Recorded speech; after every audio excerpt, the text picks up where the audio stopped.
IMRAN KHAN, Prime Minister of the Islamic Republic of Pakistan. Bismillah ar-Rahman ar-Rahim. President of the General Assembly, Mr. Volkan Bozkir, Distinguished Secretary General, Excellencies, ladies and gentlemen.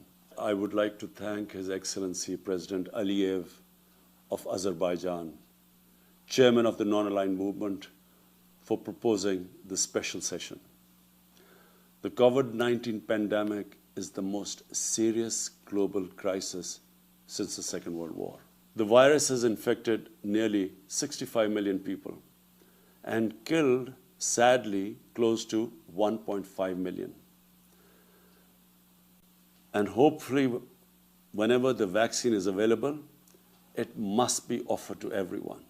The pandemic has caused immense human suffering and the deepest global economic contraction since the Great Depression of 1930s. The poorest countries and the poor in all the countries are suffering the most.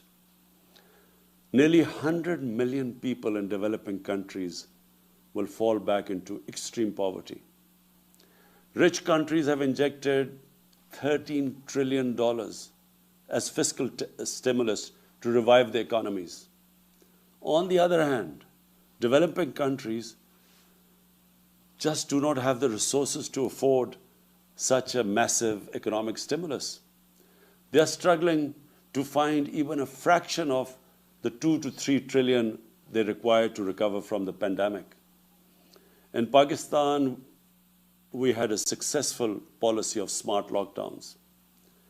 Our efforts were aimed at ensuring that not only do we save people from the virus, but also prevent them from dying from hunger. We provided a relief package of around $8 billion, which was almost 3% of our GDP, to support the poor and to keep the economy afloat at the same time. And as I said, so far our strategy has worked. But now we are confronted with a far more aggressive second wave of the virus.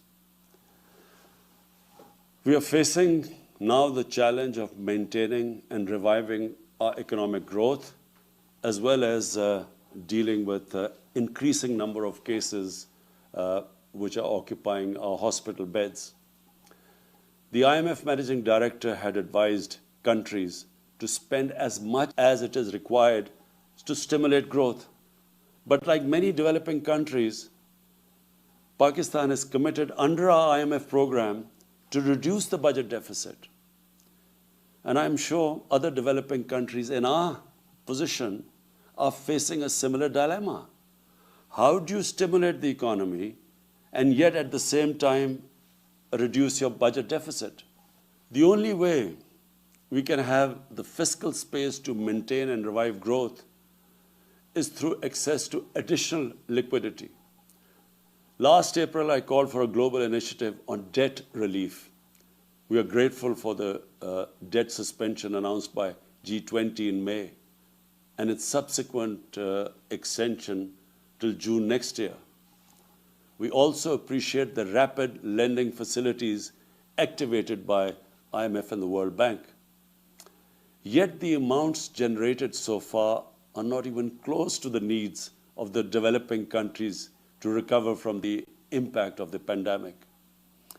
As far as I know, 5 developing countries have already defaulted on their debt, and it seems others are about to follow.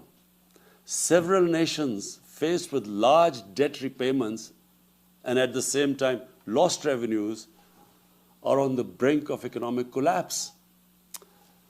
There are disturbing reports from the World Food Programme of possible famines in some parts of the world. The financing for development discussions initiated by Secretary General and the Prime Minister of Canada and Jamaica have identified hundreds of options to financially support the developing countries. We hope that this process culminates in some concrete action soon. There is a need to reform the international financial architecture, build an inclusive and equitable debt management mechanism, construct a democratic, SDG-focused trading system, and install a fair international tax regime.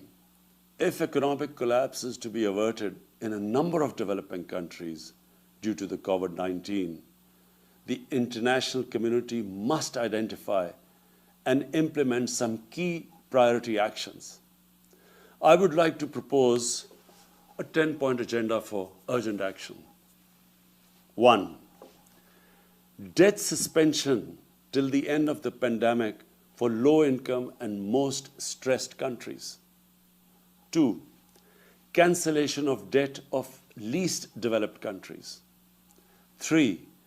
Restructuring of the public sector debt of other developing countries under an agreed inclusive multilateral framework. 4. A general allocation of special drawing rights of $500 billion. 5. Expanded concessional financing to low-income countries through multilateral development banks. 6.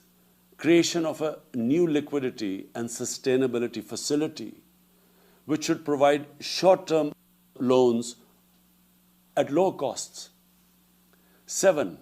Fulfillment of the 0.7% official development assistance commitments. 8. Mobilizing the required 1.5 trillion annual investment in sustainable infrastructure. 9. Achievement of the agreed target of mobilizing $100 billion per year for climate action in developing countries. And 10. Immediate action to stop the massive illicit financial outflows from developing countries to rich countries, to offshore tax havens. And at the same time, there should be an immediate return of their assets stolen by corrupt politicians and criminals back to these countries. This one action, I assure you, Mr. President, this one action would benefit the poor countries more than all other measures put together. Excellencies, everyone agrees that there has to be a collective response to recover from the COVID crisis, and at the same time achieve sustainable development goals and implement targets set by the Paris Agreements. Excellencies, the UN Charter's concept of collective security embraces collective economic security. Without economic security, conflicts and disputes will persist and proliferate across the world. Guided by the principles of this Charter, we must all work collectively for an inclusive, stable, and sustainable economic, social, and political order. I thank you.